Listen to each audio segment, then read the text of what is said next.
This is the Metal Queens podcast. I'm Steve Richards. The Iron Maidens are the world's only female tribute to Iron Maiden. Yes. Formed in 2001, the Iron Maidens have quickly established themselves as one of Southern California's most popular tribute acts and are rapidly gaining international recognition, too. The band boasts beauty as well as excellent Ah, musicianship. Come on. hey, you know what? I'm sorry, I didn't mean to interrupt your intro. That piece of I don't know, fluff is so old, and we keep meaning to redo it because it's so old school, referring to beauty, and it's just like, come on. That's silly. But But it's anyway, good, though. carry on. It's good. Lively stage presence and a remarkable stage show with theatrical scenes interspersed throughout. And I am joined by Kirsten, lead vocalist from the Iron Maidens. Welcome. Hi, welcome to me, and hello to everybody. All right, so this band has been through a number of different incarnations. How did you get into the band? All right. I was living on the East Coast at the time, and somehow I was in a couple of cover bands, and we all loved Iron Maiden, but we were bar bands, and we had to keep it more on the lighter side. We would love to just play constant Iron Maiden, but you had to keep it more, I don't know, dance friendly, which is weird to me. And everything of rock music is dance music. But anyway, and then somehow on the internet, must have been the early days of the internet, not too early though. I discovered the Iron Maidens, and I was like, what? And by the way, is cursing okay? May we Yes, speak freely? we can speak All right. freely. I was like, what the fuck is this? I want that girl's job, referring to the then lead singer. I was like, wow, this is so cool. I happened to be I grew up in California. My folks lived out and still live out in LA. And I saw that they were a Southern California band. And every time I came to visit the folks, I always wanted to try to catch them, but they were just too busy traveling everywhere, you know. And I don't know, a couple years later, maybe I saw that they were actually auditioning a singer. And I was like, oh my God. And it happened to correspond with a visit that I was making to California. And I thought, I'm going to submit myself just for a chance to jam with these ladies. I was so impressed with them. I thought it'd be so fun if I get to at least audition and get to play with them. And so I did get to audition, and they did have a lot of people interested in that, a lot of people auditioning. And yeah, so ultimately, I told them, look, girls, if you don't hire me, I will kill you. No, I'm kidding. I always say that. Uh, no, but I also I was co-owner of a vegan bakery at the time, and so I plied them with lots of treats and baked goods. But anyway, yeah, luckily I got the job, even though I was still living on the East Coast. But I would fly back and forth for like the first year, and then ultimately I relocated to LA. So All that's how right. I got it. So when you Yeah, did that audition with them, yeah. was it immediate? Like, oh, this is something here. We got some chemistry here.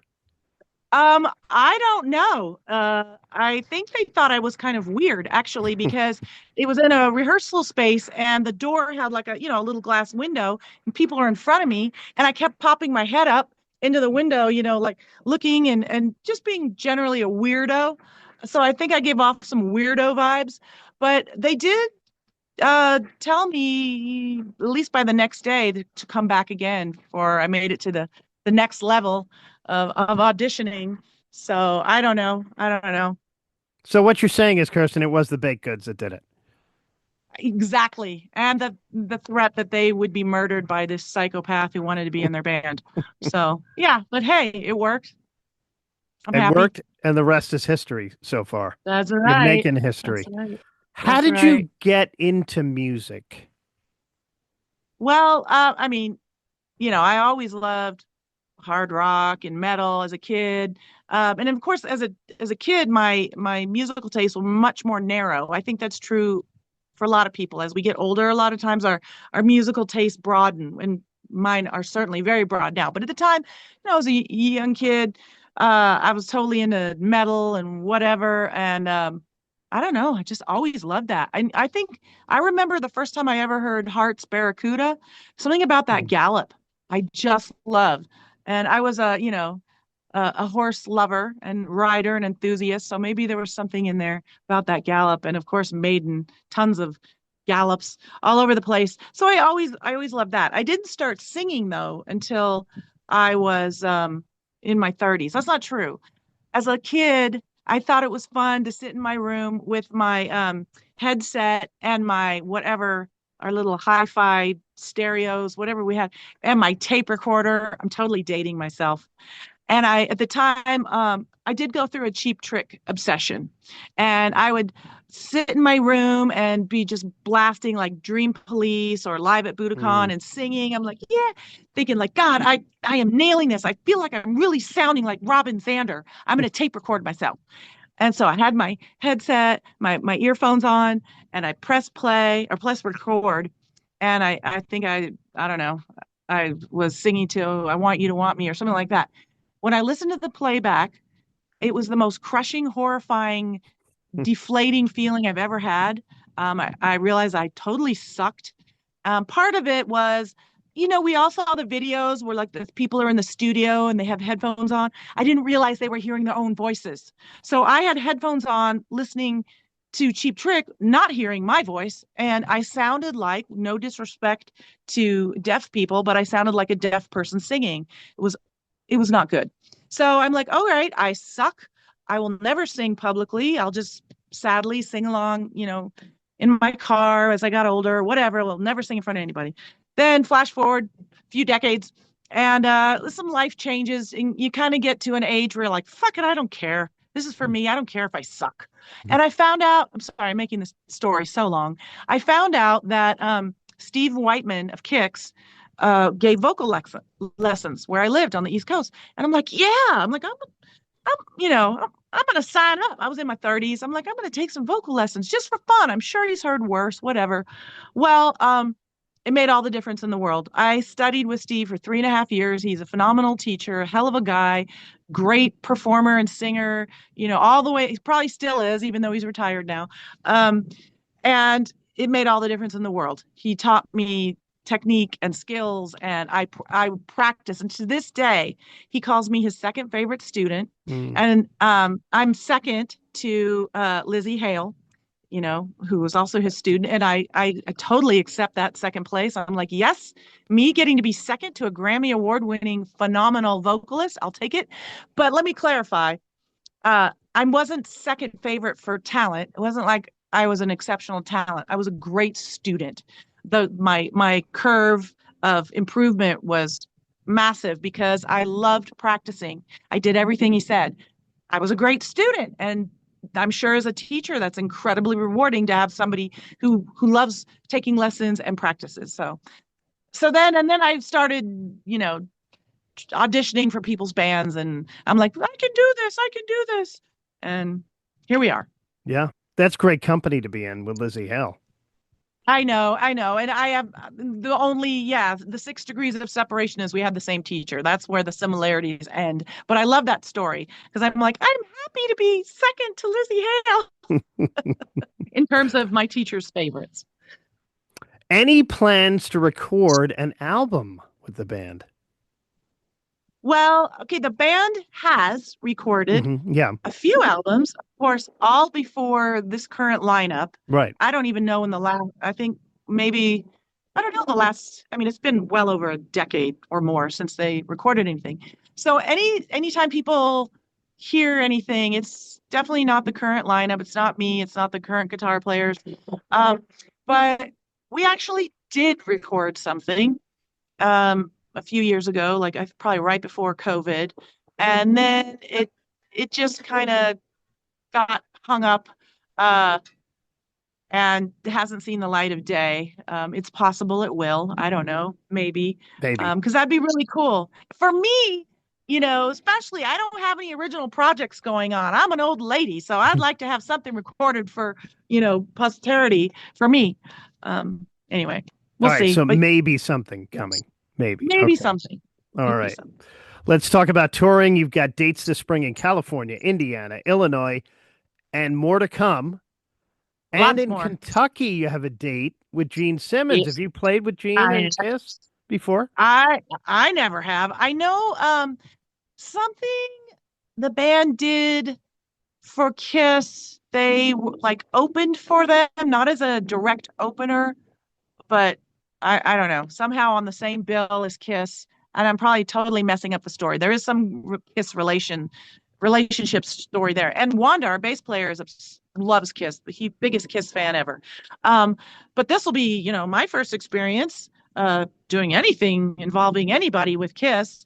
Um, and yeah, it's gonna be awesome. I can't wait. Kentucky happens to be my home state where I was born. So that's cool too. Yeah. But yeah, we have a lot more. We will be announcing a lot more dates. So people should stay tuned.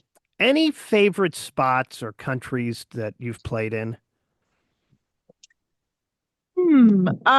We love just about everywhere we go. But I will tell you how we always remember a city or a venue. And I don't know if other bands are like this or if we're just a bunch of crazy foodies. We always remember the venues by the catering and the hospitality. We're like, oh yeah, that was that place. Remember they made that amazing pasta or they did this or they did that. That's usually how we remember the venues. But I can't really pick out a country. Um, we have been so blessed to get to travel, tour Europe several times, many times, Japan, Indonesia. We even got to play in Dubai. Um, and yeah, and of course, all over Latin America and Canada as well. And I don't have a favorite place. We just love it all. We truly love it all. How about comparing festivals to club gigs? Which do you prefer? Well, it all depends. There's perks about festivals. It's usually the production that's happening. You kind of just walk on and play and get to walk off versus like club gigs. You're really humping all the gear in and schlepping this and that. Although, having said that, when we do fly to dates, we don't travel with our own backline, so it's not even our backline that's being set up. Of course, the girls bring their guitars and their pedals. Um, but anyway, so festivals, yes, it's amazing to get to play in front of sometimes tens of thousands of people at once. And the beautiful thing about being in an Iron Maiden tribute, you always have a friendly, welcoming fan base. We're not winning anybody over with the material. They're already, as long as we don't just totally fuck it up, then they're with us. So that's amazing. And we being fans as well, I'm I'm just another fan rocking out with all these people. I just happen to have a microphone in my hand. So festivals are a blast.